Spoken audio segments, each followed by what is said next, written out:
تولد و شروع یه سن جدید بدون برنامه‌ریزی نمیشه.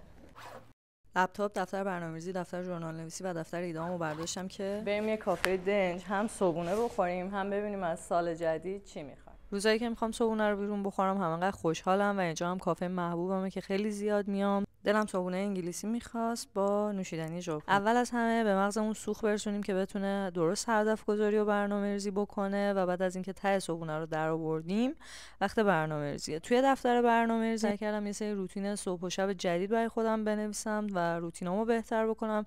همینطور هدف گذاری کوتاه مدت و بلند مدتمو نوشتم و توی دفتر ژورنال نویسیمم سال گذشته‌مو مرور کردم اینکه بیشتر چه احساسات و تجربیاتی داشتم و آخر سر هم یه سری سوال نوشتم که برای سال جدیدم بهش جواب بدم. و در آخرم لپتاپمو در آوردم و سعی کردم که با سایت کنوا برای خودم یه ویژن بورد دیجیتال درست کنم که نتیجه خیلی خوب شد و احساس میکنم که الان دیگه آماده 32 ساله شدنم به خاطر اینکه